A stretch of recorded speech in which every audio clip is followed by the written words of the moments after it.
네, 안녕하세요. 이은영 교수의 경제포럼. 오늘도 함께 해주셔서 감사합니다. 오늘은 금리 이야기를 좀 해보려고 합니다. 여러분, 금리, 이자율 하면 여러분들이 주식 투자를 하거나 아니면 어떤 집을 사려고 할 때 제일 먼저 고려하는 것이 바로 이 금리잖아요. 그래서 이 금리가 어떻게 움직이느냐가 여러분 경제 활동하는데 굉장히 중요한 영향을 미칠 수밖에 없는데 우리나라의 이 금리는 우리나라의 어떤 경제적인 상황, 특히 이제 한국은행의 어떤 기준금리 변화에 따라서도 움직이긴 하지만 더 중요한 것이 미국의 금리가 어떻게 움직이느냐에 따라서 그 영향을 많이 받아요. 근데 최근에 미국의 그 금리가 이 튀어 올라가고 있거든요. 이 튀어 올라가면서 이게 우리나라에도 아주 직접적인 영향을 미칠 수밖에 없다. 이런 말씀을 제가 계속 드려왔는데요. 연초부터 보다 구체적으로 오늘 금리 이야기를 하면서 이게 미국의 금리는 앞으로 어떻게 될 것이고 또 전 세계의 금리는 어떻게 움직일 것이고 또 그게 우리나라의 금리는 어떻게 영향을 미치고 또 그것이 집값에도 어떻게 영향을 미칠지 하는 말씀도 마지막으로 제가 드리려고 해요. 다시 말씀드리면 우리나라 여러분이 제일 많이 관심 갖고 계신 것이 집값이잖아요. 이 집값은 앞으로 하향 안정화될 수밖에 없습니다. 적어도 이 경제 원리로 보면 그렇다 하는 말씀을 드렸어요. 첫 번째는 인구가 고령화되고 또 인구 총수도 줄어들고 있습니다. 두 번째는 우리나라의 경제 성장 잠재력이 계속 0% 수준으로 계속 떨어지고 있습니다. 세 번째는 이 금리가 여러분들이 집을 살 때 완전히 100% 내 돈 가지고 사는 경우가 별로 없잖아요. 설사 내 돈 가지고 사더라도 기회비용이라는 게 있기 때문에 이 금리를 항상 고려하게 되는데 그 금리가 예전처럼 0% 수준으로 이렇게 낮아질 수가 없습니다. 금리는 이 높을 수밖에 없다. 앞으로 떨어져도 그렇게 많이 못 떨어집니다. 그러니까 함부로 이렇게 막 집에다 막 그렇게 막 영끌이하고 갭 투자하고 하면서 몰빵하면 나중에 크게 후회할 수 있습니다. 이런 말씀을 드렸는데요. 그래서 오늘 금리 이야기를 보다 구체적으로 말씀을 드리려고 해요. 그 이유는 최근에 미국의 시장 금리가 굉장히 빠르게 튀어 오르고 있다. 그래서 이것을 제가 원인을 설명드리고 그래 앞으로 어떻게 될 것인지 설명을 드리면서 이게 또 우리나라의 금리에 어떻게 영향을 주고 또 그래서 여러분들의 제일 관심사인 이 집값에도 어떻게 영향을 주는지 한 번 더 마지막에 말씀을 드리고 마치도록 하려고 합니다. 여기 보시면 이게 지금 미국의 10년 만기 국채 수익률이에요. 대표적인 우리 시장 금리 하면 보통 국채 수익률 중에서 10년 만기 국채 수익률 많이 하는데요. 물론 단기 국채 수익률도 이런 어떤 시장 금리를 반영하고 있습니다만 단기는 좀 중앙은행 미국 같으면 미국 연준의 기준금리가 변화에 따라서 거기에 밀접해서 많이 움직이거든요. 그래서 좀 장기 국채 수익률이 더 시장 금리에 가깝다 이렇게 우리가 보통 보고 있는데 여기 보시면 지난해 10월 중순만 하더라도 이게 금리가 한 3.6% 정도 수준이었어요. 그래서 앞으로 더 떨어질 거다 이렇게 많이 봤는데 왜냐면 그 당시가 바로 뭐냐면 미국 연준이 막 기준금리를 이제 막 낮추기 시작할 때요. 9월 중순부터 해서 낮추기 막 시작을 했잖아요. 그런데 도리어 얘가 튀어 오르기 시작한 거예요. 그래서 무려 그 1.1%포인트 이상 튀어 올랐어요. 그 기간은 3개월도 되지 않아요. 이 짧은 기간 동안에 이게 튀어 올랐다. 도대체 왜 그러냐 이런 말씀을 제가 드리려고 해요. 여기 그래서 좀 전에 말씀드린 것처럼 기준금리를 함께 그려봤어요. 그래서 2019년부터 시작해가지고 빨간색으로 기준금리의 움직임을 보여드리고 있고 또 여기 파란색이 좀 전에 봤었던 10년 만기 국채 수익률의 변화예요. 여기 보시면 이제 끝에가 이제 가장 최근 좀 전에 봤던 그 화면이고요. 여기 보시면 이 국채 수익률이 여기 거의 같이 움직이긴 해요. 거의 같이 움직이는데 예를 들어 2020년 1월 초에 이제 기준금리를 막 낮추면서 동시에 이 국채 수익률도 막 낮아져요. 그리고 낮아졌는데 이 기준금리를 이게 계속 0.25% 미국 같은 경우에 밴드가 있잖아요. 그래서 상단 기준으로 해서 0.25% 수준을 2022년 2월까지 계속 유지를 해요. 그렇게 유지하다가 이제 3월부터 시작해가지고 기준금리를 빠르게 이렇게 막 올리기 시작을 했는데 이렇게 올렸는데 여기 보면 재밌는 거는 미국의 그 국채 수익률은 더 일찍부터 막 올라가기 시작하잖아요. 그 이유는 뭐냐면 이 국채 수익률이라고 하는 것은 사실은 이 기준금리에 그냥 직접적인 영향을 받는 것이 아니라 좀 전에 말했던 것처럼 시장 상황에 따라서 영향을 받는다 이렇게 말씀드렸잖아요. 그래서 시장 상황 하면 그 안에 앞으로 경제 성장률이 어떻게 될 거야 이런 것도 있지만 인플레이션이 굉장히 중요하거든요. 그래서 인플레이션 물가가 막 튀어 오르니까 거기에 따라서 이 국제 수익률 시장 금리도 막 빠르게 상승하는 것을 볼 수가 있고요. 또 한 가지는 여기 보시면 이제 기준금리가 여기까지 이제 상단 5.5%까지 왔는데, 그러다가 이제 지난해 9월부터 이제 기준금리를 낮추기 시작했는데, 거꾸로 얘를 낮추니까 이번에는 얘가 튀어 오른다. 이게 왜 그러냐 하는 말씀을 드리려고 하는 거예요. 그런데 그걸 말씀드리기 전에 이게 미국을 왜 보냐. 미국이 바로 전 세계 지표이기 때문에 그렇다 하는 말씀을 제가 다시 한번 드리고요. 보다 더 길게 한번, 이 타임 시리즈를 보다 더 긴 기간을 놓고도 한번 이 기준금, 이 그 10년 만기 국채 수익률의 움직임을 보는 것이 또 좋겠다 생각을 하는데, 1965년부터 시작해가지고 최근까지 이렇게 보시면 미국의 국채 수익률이 이렇게 적어도 80년대 초까지는 굉장히 빠르게 이게 상승해요. 굉장히 높은 수준까지. 그래서 얼마까지 높아지냐면 80년대 초에는 무려 한 16%까지 올라가요. 10년 만기 국채 수익이 16%면 얼마나 높은지 여러분 상상이 되십니까? 이 16%까지 올랐는데, 좀 전에 제가 그랬잖아요. 가장 최근에 지금 막 올라가는 것이 뭐 4.7 정도 수준까지 갔다 이렇게 말씀드렸는데, 그것에 비하면은 뭐 이제 한 3배 이상 높은 거니 굉장히 높다. 이렇게 왜 이렇게 높아졌을까요? 이때는 그 당시에 이제 70년대에 스태그플레이션, 그러니까 경기는 침체되고 또 인플레이션이 막 높으니까 그 높은 인플레이션이 바로 이 시장금리에 반영이 돼서 굉장히 높았고요. 그 뒤에 이제 굉장히 빠르게 이게 하향 안정화돼가지고 계속 이 그 10년 만기 국채 수익률이 떨어졌고, 특히 이제 코로나 상황에서 이제 거의 0% 수준까지 갔다가 얘가 다시 올라가다가 다시 좀 떨어지는 데인데 다시 얘가 또 튀어 오르더라. 지금 그래서 앞으로 이제 질문은, 앞으로 이게 다시 이렇게 튀어 올라서 이게 예전처럼 내려가는 게 아니라 올라갈 거냐, 아니면 내려갈 거냐, 아니면 이 수준에서 그냥 있을 거냐, 뭐 이런 거잖아요. 그래서 그 말씀을 제가 드리려고 하는데, 그게 왜 중요하냐면 미국의 이러한 국채 수익률, 시장 금리는 다른 나라들하고 연동이 되어 있어요. 좀 전에 보여드린 그 10년 만기 국채 수익률, 미국 것이 여기 보면 이 파란색으로 표시된 거고요. 이 빨간색은 뭐냐면 영국이에요. 영국의 10년 만기 국채 수익률이고, 그리고 이 초록색으로 된 것이 바로 독일이고요. 마지막 보라색으로 된 것이 한국이에요. 보시면 어때요? 다 같이 움직여요. 다 같이. 그러니까 80년대 초에 다 같이 정말 굉장히 높은 수준까지 시장금리가 올라갔고, 그 뒤에 다 같이 떨어졌어요. 물론 어느 정도 차이는 약간 있습니다만 이게 비슷하게 움직인다. 그리고 여기 최근에도 움직임이 거의 비슷하다. 그래서 미국의 이 금리가 움직임이 어떤가에 따라서 다른 나라에도 굉장히 직접적인 영향을 미치고, 또 우리나라에도 미칠 수밖에 없다 하는 말씀을 드립니다. 그래서 미국의 시장금리가 왜 상승하는가를 우선 말씀을 드리려고 하는데, 이 시장금리라고 하는 것을 여러분들이 이제 오해를 많이 하는데, 시장금리가 이거는 명목금리예요. 명목금리. 우리가 명목하면은 거기 물가 상승률이 포함되었다 이런 뜻이에요. 그러니까 실제 이제 우리가 보는 좀 전에 말씀드린 뭐 10년 만기 국채 수익률이라든가, 아니면 여러분들이 뭐 대출을 일으키거나 아니면 뭐 은행에 예금을 할 때 여러분들께서 뭐 지불해야 되는 또는 받는 그러한 금리는 시장금리라고 하지만 그게 명목금리다. 그 안에 소위 얘기하는 인플레이션율, 더 정확히 하면 기대 인플레이션율이 거기 포함이 되어서 그래요. 그거 뿐만 아니라 이제 실질적으로 시장금리가 있고, 실질 시장금리가 있고, 또 거기에다가 앞으로 그래서 1년짜리, 아니 10년짜리라면 그 10년 동안에 그 인플레이션이 얼마나 매년 나타날 거야. 그것이 이제 여기에 함께 포함된 것이 명목 시장금리 또는 그냥 일반적으로 시장금리라고 하는 그러한 금리다 하는 말씀을 드립니다. 그래서 여기 보시면 제가 좀 전에 파란색의 10년 만기 국채 수익률, 이게 명목인데요. 여기 보시면 뭐가 있느냐면 죄송합니다. 이 파란색이 지금 10년짜리 실질금리예요. 실질금리. 이 실질금리를 우리나라는 이 계산해서 발표하지 않는데 한국은행에서요. 제가 적어도 알기는 미국 같은 경우에는 미국 연준 중에 이제 클레블랜드 연준에서 이걸 계산해서 이 발표를 하더라고요. 그래서 그것을 여기에 보시면 파란색으로 나타났는데 10년짜리 이제 실질 이자율, 그리고 또 이제 빨간색이 이제 10년 만기 국채 수익률, 그러니까 명목 금리라는 거죠. 그게 빨간색이 명목이고 이 파란색이 실질이고, 그리고 이제 여기 인플레이션율, CPI 인플레이션율이 이제 여기 보시면 초록색이다. 그래서 이게 같이 움직이는데 전반적으로 얘가 하락하는데 얘들도 다 하락하는 것처럼 보이는데, 사실 세 개가 다 같이 있어서 여러분들 헷갈릴 것 같아서 제가 두 개만 떼어놔서 여러분들께 보여드리겠어요. 제가 좀 전에 말씀드린 것처럼 10년 만기 국채 수익률이 이게 80년대 초에 무려 16%까지 올라갔다 이렇게 했는데, 그때 여기 보시면 어때요? 이 물가 상승률이 얼마나 빠르게 상승했는지 거의 같이 움직이잖아요.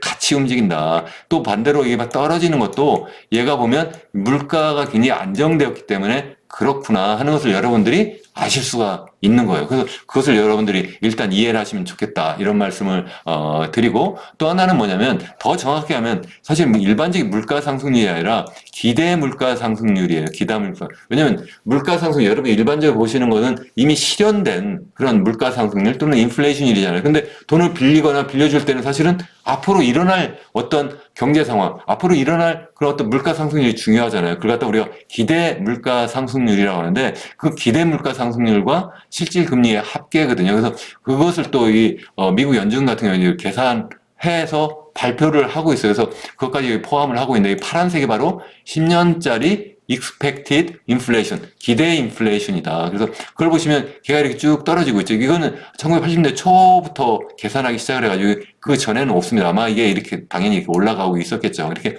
떨어지고 있고 또 10년짜리 실질 이자율도 지금 떨어지고 있는데 같이 움직인다. 일단 그렇게 말씀을 드리고, 근데 다만 이 기대 물가 상승률 또는 기대 인플레이션율은 미래에 일어날 거기 때문에 여러분들이 사실 예측하기 쉽지 않은데 이렇게 사후적으로 이렇게 계산하기는 한다 이런 말씀을 제가 드립니다. 그래서 어쨌든 다시 말씀드린 시장 금리하고 기대 인플레이션 이게 굉장히 중요한데 이 두 개가 같이 움직이고 있구나 하는 말씀드리고, 또 시장 금리하고 실질 금리가 또 굉장히 중요한데 거의 같이 이게 움직이구나. 다시 말씀드리면 지난 80년대 이후에 명목 금리가 계속 하향 안정화된 것은 실질 이 물가도 안정되었고 또 실질 금리도 계속 떨어졌구나 이렇게 여러분들이 이해하시면 됩니다. 그러면 앞으로 어떻게 될 거냐 하는 거는 그 원인을 찾아보면 돼요. 그래서 사실은 이 실질 금리라고 하는 거는 그 속을 들여다보면 제가 아까 말씀드렸어요. 명목 금리는 실질 금리 더하기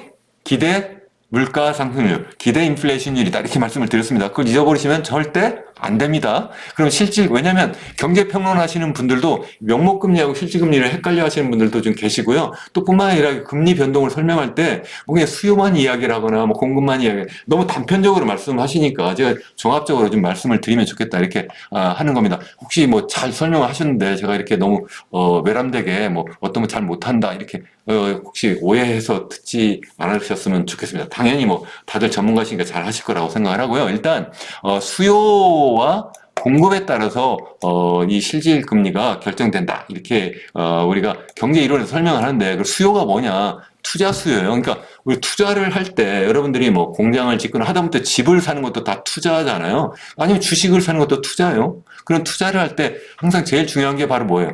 금리죠, 금리. 금리가 얼마에 따라서 내가 투자를 많이 하고, 아니, 금리가 떨어지면 투자 수요가 늘어나고, 증가하고, 또 아니면, 그, 금리가 상승하면 투자 수요가 줄어들고, 뭐, 이런 영향을 서로 주고받는 거죠. 그리고 또 이제, 공급은 뭐예요? 결국은 이 돈이 어쨌든 은행에 모여야 되잖아요. 그럼 어떻게 모여요? 우리 같은 소비자, 가게가 이것을 은행에 저축을 해야 되잖아요. 그래서 이 저축이 또 중요하다. 그래서 이 수요와 공급인데 그 더 다른 말로 투자와 저축이 굉장히 중요하다는 거예요. 그러면 그 하나하나를 한번 생각을 해보시자고요. 이 그 투자 수요가 어땠느냐. 뭐 지난 뭐 30년 쭉 설명을 하면 너무 오래 걸리니까 앞으로 어떻게 되느냐 한번 생각해 보시자고. 경제 성장률이 앞으로 어떻게 될 거냐. 제가 오늘 미국만 중심으로 말씀을 드리는데 여러분들이 한국도 한번 생각해 보세요. 전 세계도 같이 한번 생각해 보세요. 또 수출은 어떻게 되느냐. 정부 정책 어떻게 되느냐.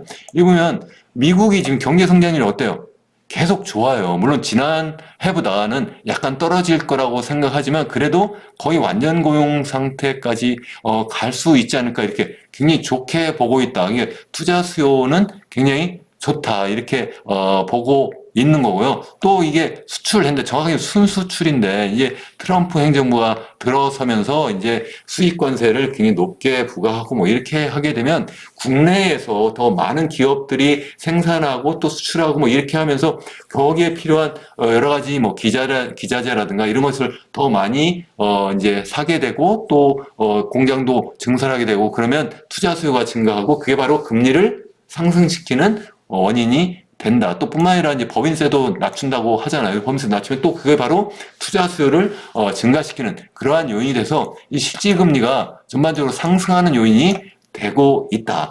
언제요? 바로 트럼프 2기 행정부가 등장하게 되면서 그렇게 될 거라고 많은 사람들이 이제 생각을 하고 있는 거고요. 이제 공급인데 이 공급은 저축이라고 말씀드렸잖아요. 그러면 한번 생각해 보세요. 70년대, 80년대, 90년대 초까지만 해도 이게 그 선진국들이 주로 뭐 인구가 그 당시에 이제 베이비 붐 하면 2차 세계대전이 끝나고 나자마자부터 시작해서 한 60년대 중반까지 그때가 바로 이제 소위 얘기하는 선진국들, 미국이나 아니면 유럽의 베이비 붐 세대라고 하는데 그 베이비 붐 세대, 그러니까 그 베이비 붐 세대가 이제 장년이 되었을 때, 청장년이 될 때 경제 활동을 열심히 하면서 또 이제 노후를 대비하기 위해서 저축을 많이 해요. 그래서 저축이 굉장히 저축률이 높았다. 이렇게 이제 보통 이야기를 하는데 그게 이제 선진국이고 그러다가 이제 우리 이제 동아시아를 비롯해 미국, 중국이나 아니면 한국 같은 이러한 경우 또 아니면 이제 더 동남아시아 같은 나라는 이제 베이비 붐이 좀 늦게 시작이 되었잖아요. 그래서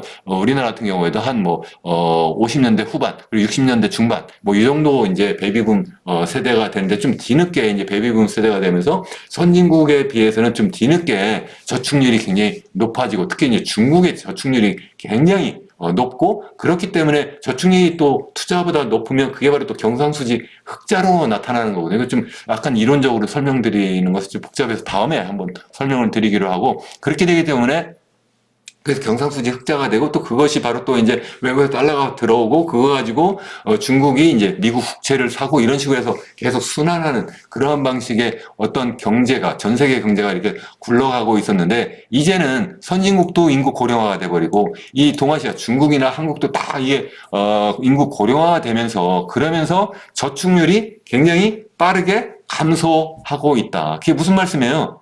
결국은 이 공급 예 때문에 실제 이게 이 전반적인 이 그 공급 그러니까 실제 돈을 빌려줄 수 있는 그 전반적인 그 자금이 줄어들기 때문에 결국 이것도 금리를 높이는 그러한 요인이 된다. 다시 말씀드리면 여기 보면 투자 수요는 투자 수요로 단기적으로 좀 증가하고 장기적으로는 좀 사실 미국 경제가 이제 적어도 1, 2년 사이에 뭐 크게 경제 충격이 오면 또 이게 확 주저앉을 수도 있지만 적어도 현재 상황으로는 그렇다는 말씀이고요. 그런데 이제 공급 측면에서 보면 인구 구조가 이렇게 계속 고령화가 되면서 선진국뿐만 아니라 이제 이 신흥국까지도 그렇게 되면서 앞으로 이 가계 주축이 계속 감소할 수밖에 없고 그렇게 되면 이게 바로 또 금리를 높이는 그러한 상황으로 나타날 거다. 그래서 이 실질 금리는 결국 높아질 수밖에 없다. 이런 거고 그렇다면 인플레이션은 어떻게 될 거냐? 이제 또 이게 또 중요하잖아요. 그래서 인플레이션은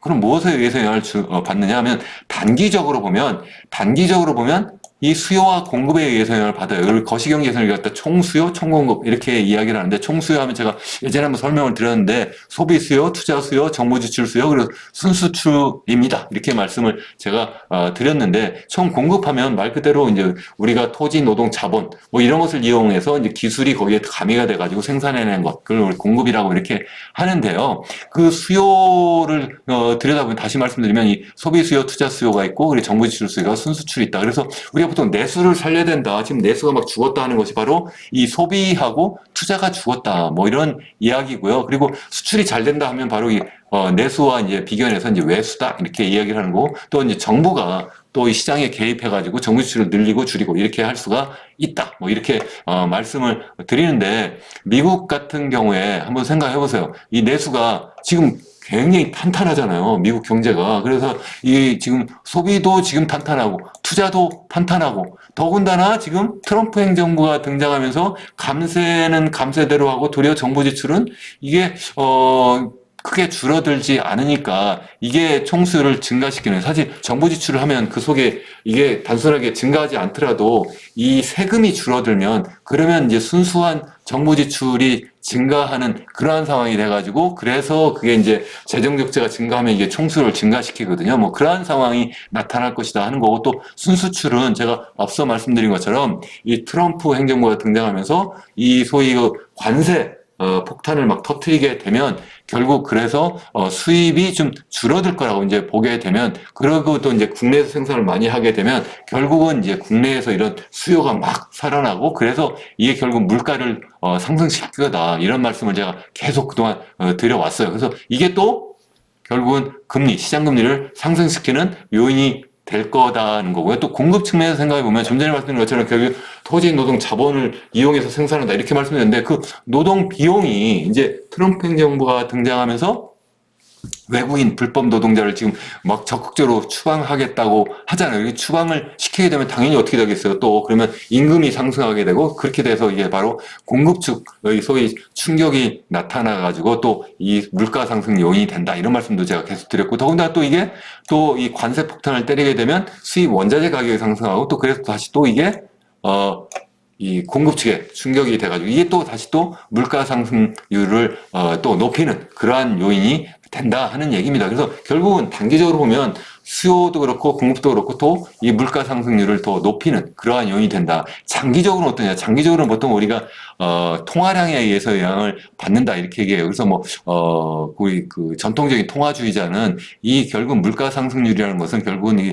화폐적 현상이다, 통화적 현상이다. 다시 말씀드리면 장기적으로 보면 물가 상승률이 계속 높아지는 것은 돈을 많이 풀어서 그렇다. 뭐 이렇게 이야기를 하는데 좀 너무 단순한 측면이 있습니다. 사실 장기적으로는 그런데 단기적으로 좀 전에 말씀드린 것처럼 이렇게 총수요, 총공급에 의해서 영향을 받는다. 이렇게 설명하는 게 더 옳다. 저는 그렇게 생각을 하는데 이게 보시면 이게 뭐냐면 지금 통화량의 증가율이에요. 미국 같은 경우에 그걸 우리가 보통 총통하면 M2를 이야기를 하거든요. 여러분들 그 중앙은행에서 발행한 그러한 어떤 현금 통화, 그러다 currency in circulation 이렇게 제가 빨간색으로 표시했는데 그것에 포함해서 이제 우리가 보통 M1, M2 많이 들어보시지 않았나요? 그래서 보통 뭐 보통 예금이 있고 또 저축성 예금인데 그런 것까지 다 포함을 시키면 이게 돈이 막 시중에서 왔다 갔다 하면서 이게 다 모든 사람들에게 돈이 막 활용이 되는데 그러면서 사실 총통화는 이 중앙은행이 발행한 그런 현금 통화보다 더 규모가 더 커요. 그래서 그것까지 포함해서 어쨌든 두 개를 비교해보면 그 성장률을 이렇게 비교해보면 이게 보세요. 이게 이제 코로나 때 이제 확 증가했다가 이게 이제 금리를 빠르게 높이니까 지금 떨어졌다가 여기 보세요. 최근에 다시 2024년 후반부부터 해가지고 통화량이 증가하고 있어요. 이게 보면 M2로도 그렇고 여기 currency in circulation 그러니까 현금 통화도 증가하고 있다. 그 무슨 얘기냐면 이 중앙은행 연준이 돈을 더 많이 풀고 있어요. 돈을 많이 풀고 있다. 그래서 결국은 이것도 결국은 물가 상승 요인이다. 이게 장기적으로도 또 단기적으로도 지금 또 그런 영향을 또 주는 측면이 있습니다. 그래서 제가 미국의 시장금리가 왜 상승하고 있나 그걸 갖다가 이제 요약해서 제가 Q1부터 3까지 한꺼번에 첫 번째 질문, 두 번째 질문, 세 번째 질문 한꺼번에 이제 요약하면 이렇습니다. 그래서 크게 보면 이 금리는 시장 금리, 여러분들이 보고 계시는 그러한 금리는 그 속을 보면 실질 시장 금리가 있고 기대 인플레이션이 있는데 실질 시장 금리는 그 속에 보면 수요와 공급에 의해서 영향을 받습니다. 이렇게 말씀드렸고 그 수요 측면을 보면 그 속에 보면 투자 수요다. 이 투자 수요가 지금 계속 미국에서 증가하고 있고 그래서 이게 이 금리를 실질 금리를 높이는 그러한 요인이 된다. 장기적으로는 이게 좀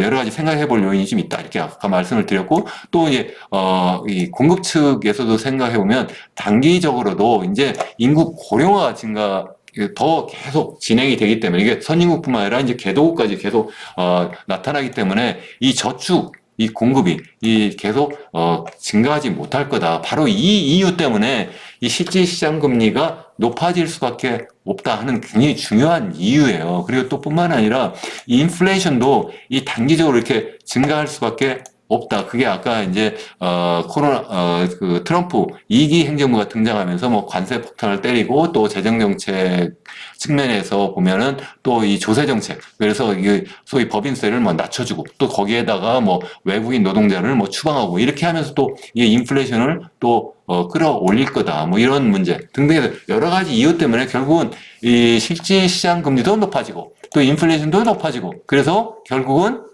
시장금리, 여러분들이 일반적으로 생각하시는 그런 명목 시장금리는 상승할 수밖에 없다. 바로 그렇기 때문에 이게 앞으로 우리나라도 마찬가지로 이 시장금리라고 하는 여러분들이 보시는 은행에서 돈을 빌리거나 아니면 은행에 예금할 때 그 금리가 예전처럼 낮아지지 않을 거고 경우에 따라서는 이게 도리어 더 높아질 수도 있습니다. 미국도 지금 기준금리를 낮추는데 시장금리 막 높아지고 있잖아요. 그렇기 때문에 여러분이 섣불리 막 돈을 막 빌려가지고 뭐 그래가지고 완전 영끌이하고 막 완전히 갭 투자하고 그래서 몰빵해가지고 그거 가지고 여러분들 앞으로 내가 크게 돈 벌 거야 이렇게 생각하시면 나중에 크게 돈 버는 게 아니라 잘못하면 벼락거지도 될 수 있기 때문에 정말 조심하셔야 됩니다. 뭐 이런 말씀을 제가 계속 드렸습니다. 그래서 여러분 약간 이론적인 측면도 있습니다만 여러분들 기왕이면 끝까지 시청하시고 또 뿐만 아니라 한 번로 만족하지 마시고 한 번 정도 더 이렇게 영상을 더 보시면 더 잘 이해를 하실 수 있지 않을까 이렇게 생각합니다. 그래서